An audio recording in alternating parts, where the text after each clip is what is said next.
Hey YouTube, what you're about to watch is a new segment we call Change My Mind. Pretty simple. We go out and set up in public and pick a topic.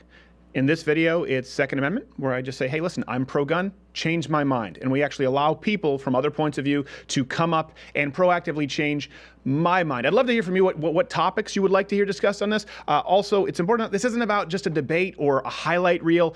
The point to this exercise is to actually get people to question their own point of view and see if their argument is rational. And maybe at the end of it, they'll end up changing their own mind. So pro-gun, Second Amendment, change my mind, enjoy.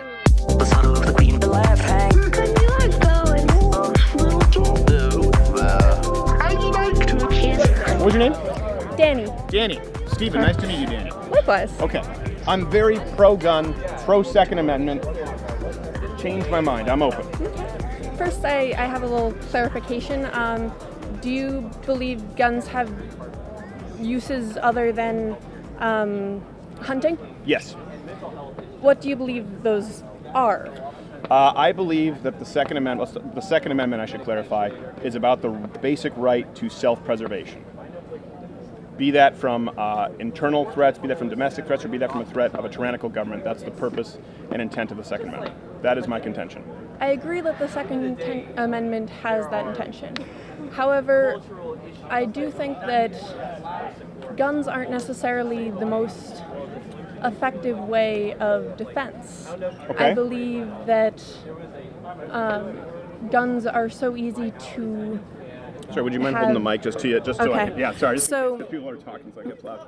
I believe that if you have a gun, if, for example, in the case of a home invasion, Sure.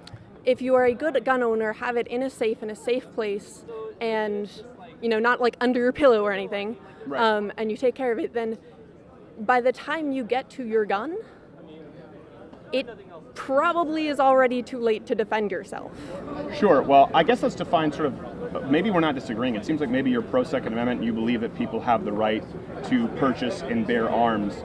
As to whether an individual is effective in defending their house with their own firearm, I can tell you that mine is very easily accessible, and many of them are, and that wouldn't be the scenario.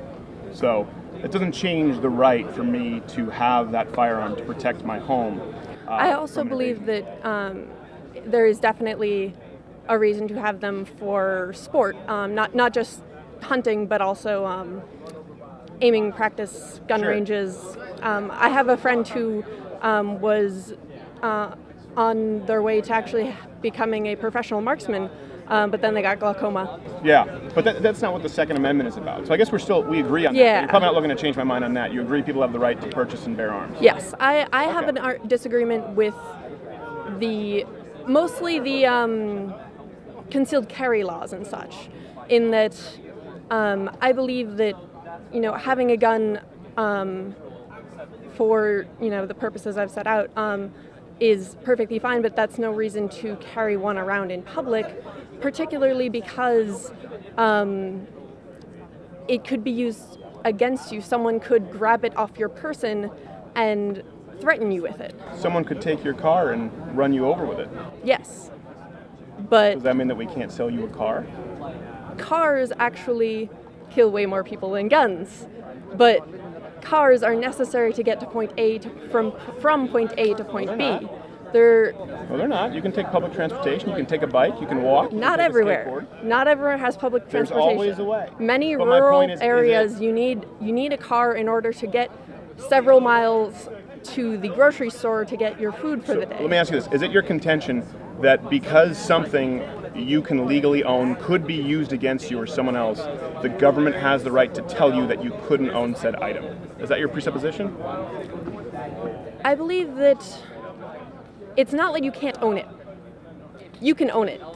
It's that you can't, for no good reason, bring it out in public. What would be no good reason? What would be a good reason for someone to be able to exercise their right to protect themselves? A good reason is I am bringing this gun to the gun range to go. No, to protect myself. Let's get rid of the sports and the hunting aspect of it, right? The Second I Amendment believe exists to that protect there's- yourself. So why is it, again, I'm hearing, why does the government have the right, if I'm a law-abiding citizen, to tell me that I cannot protect myself with my firearm? Because the whole point of having a government is to trust the government to protect you. No, To that's not true. because as a woman, I feel very threatened walking around at night on my own. You should probably get a gun. I have an app on my phone where I can set it up where one touch brings the police to my location, and it actually alerts the police that I might have a call when I click a certain button. Like if I'm feeling somewhat threatened, I click one button. Let me ask you a question here real quick. And Let me ask you a question. The police come. What would the police be able to do that you wouldn't? They are able to physically, if not intimidate, then But let's say it contend with escalates. this. Let's say a very violent attacker, okay? You call the police. You are calling the police Because I fear for my life. and they would protect you Yes. with Firearms, because they are trained and they have a legal responsibility to use those firearms properly in a way that casual firearms owners do not. Final question. Do you believe we have a police brutality problem in the United Yes. States? I do. I believe that police need to be trained better than they are now. But do you believe in a society where police exclusively are granted the rights to carry firearms? No. Police, not only police. I say police should have firearms to deal with violent individuals that threaten the police officer's life, Okay. whereas the everyday person should be able to rely on the police to do that. Now the problem we have is that we aren't able to rely on the police to do that. Right. I don't think the solution to that is get guns. I think the solution to that is reform the police department. I disagree with you. Do you think that maybe after this conversation, hearing some of the things that you said, talking about how you believe it's the job to trust the government, and then have talked about inherent corruption in the government police force, I would encourage you and hope that maybe you would reconsider some of these stances moving forward about having a society where only the police have the right to carry firearms. I think maybe we would find some common ground on that. Think about it, and then maybe if I'm still here, come back and we can talk about it. But I know we got some other people here in line. Okay. What was your name again? Danny. Danny. Thank you so much, Danny. I appreciate Thank you you. taking the time. And one last little quip. I'm also particularly vulnerable to police as a disabled trans person. So I do really understand the police brutality issue. Right. But I think that guns aren't the answer. So thank you. Thank you. It just isn't done that well.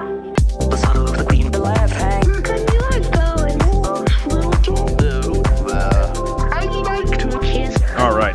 What was your name, sir? Sammy, what's your name? Sam. Steven. Nice to meet you, Sam. Would you mind holding the microphone up when you talk, just so we can, you know how those work, talking to the netty thing. Yeah. Sam. So you said you're a pro-gun, but you believe in some controls. Yeah. Okay. You're in college. You're obviously a smart guy. I think it's important then to define what it is we're discussing, right? Yeah. When you say some controls, what kind of controls? Controls that actually, a lot of Americans, when they're trying to get a license for guns or they're trying to purchase guns or whatever, they should be able to document it, and not with paper, but with machine documentation. And on top of that, they should go through a psych evaluation of if they're too violent or they have a past of being too violent. Then they should be restricted or completely opted out of even owning a gun, depending on how violent they are. So quick, before we go, so you're saying that if somebody has a documented history of violence, they should not be able to purchase a firearm. Yes, or they should be restricted to only probably a handgun. Okay, well that's interesting. I'd like to go back to that. Do you mind holding the mic a little closer? Sorry, because everyone's getting loud here. So if I were to tell you it's already the law, I assume you've never purchased a firearm. No. Okay, it's already the law. You can't buy a firearm if you're a violent criminal. It's not allowed. Yeah.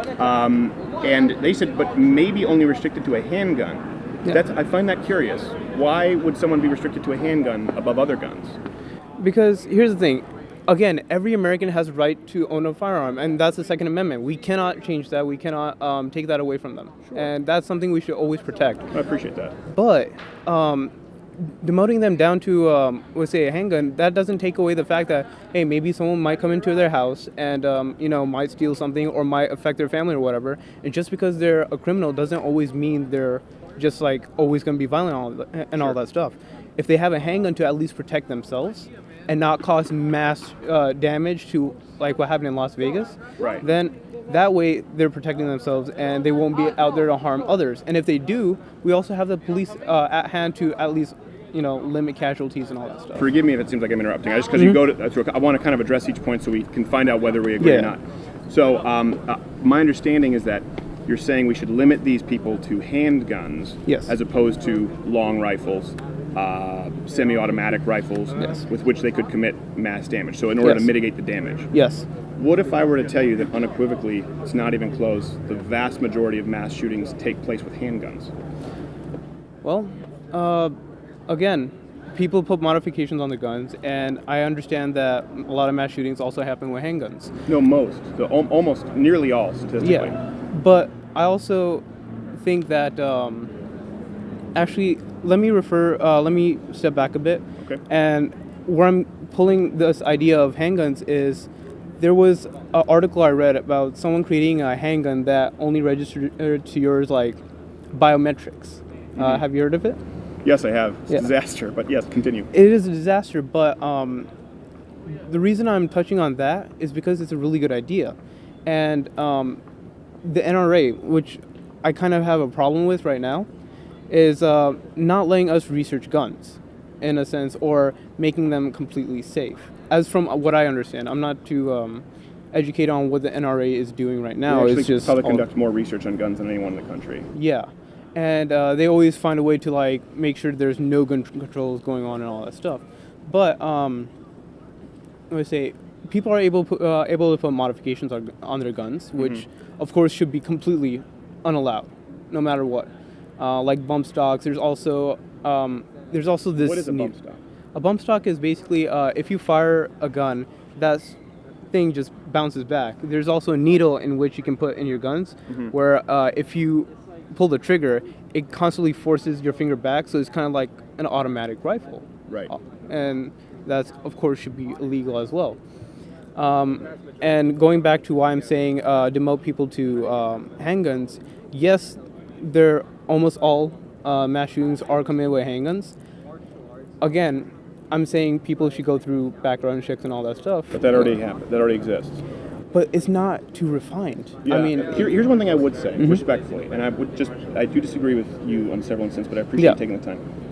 I think that there's a discussion taking place in this country, yeah. and it's between two camps. You're not going to like what I'm about to say, but it's not meant as a personal insult. Yeah, no.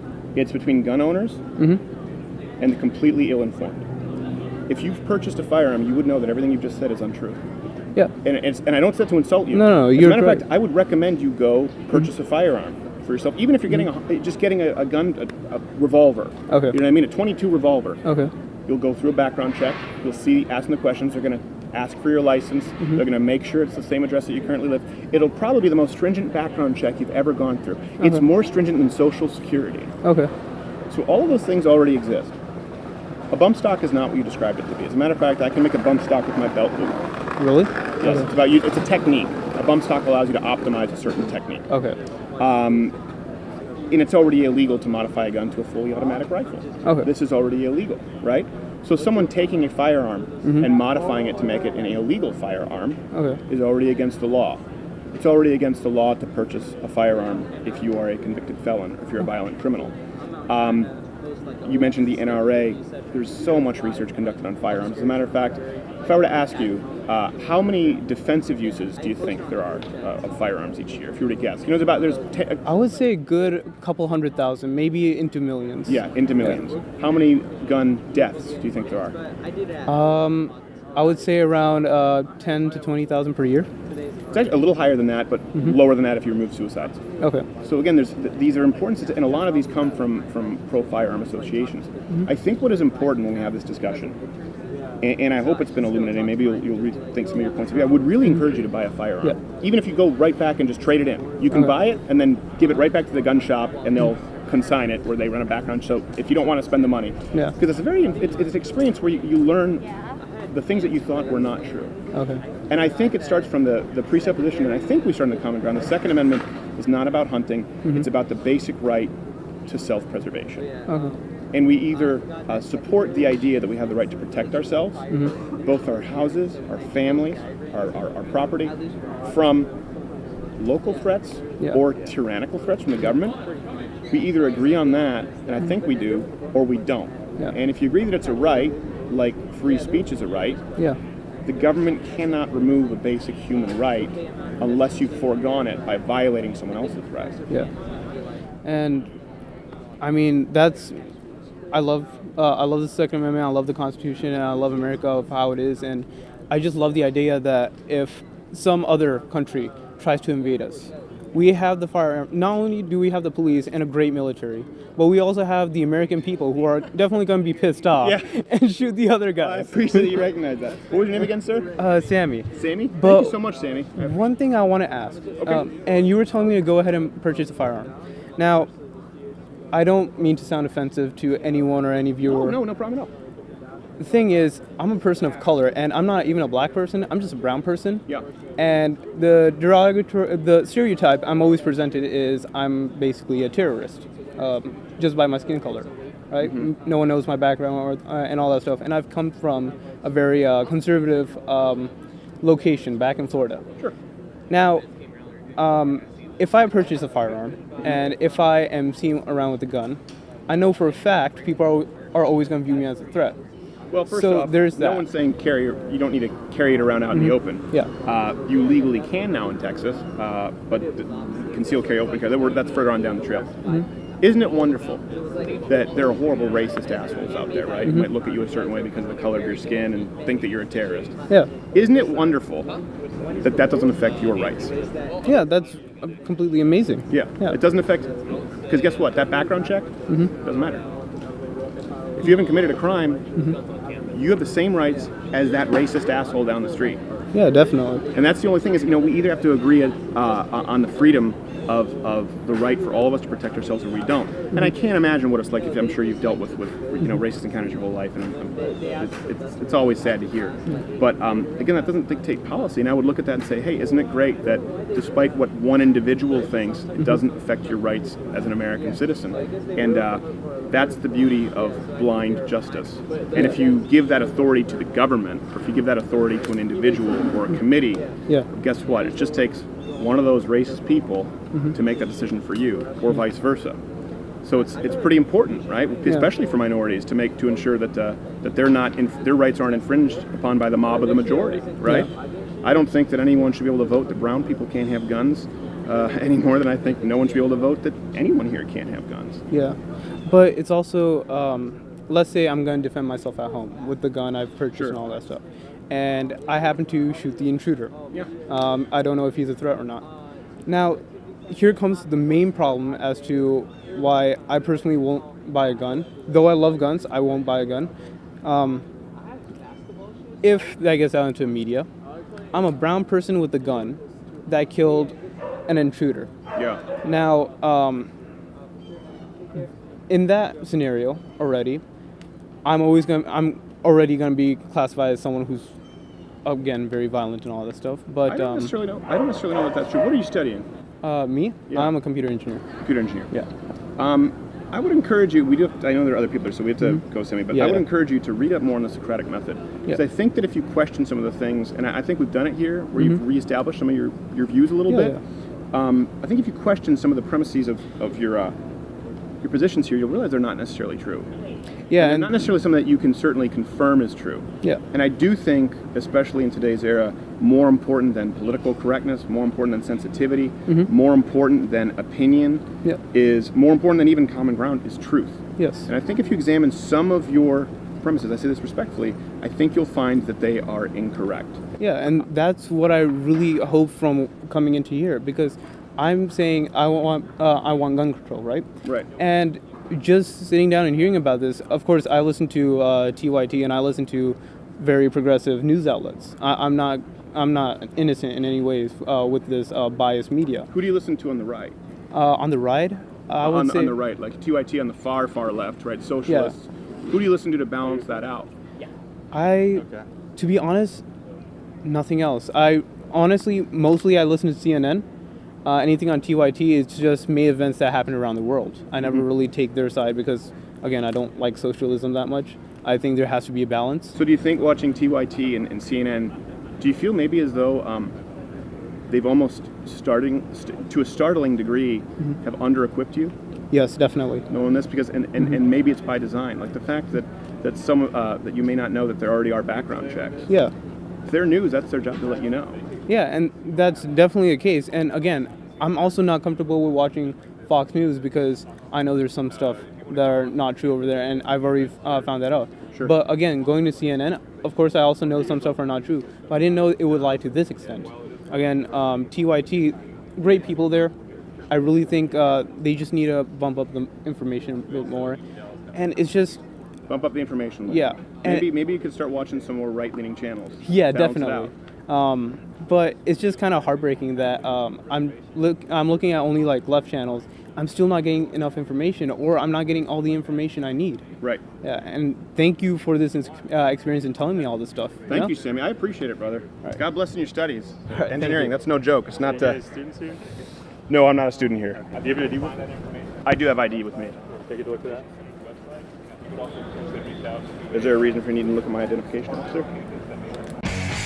There you are, YouTube. I remain unconvinced. Though I did enjoy meeting the Oracle from the Minority Report, I do think, hopefully, this is a productive thing to do.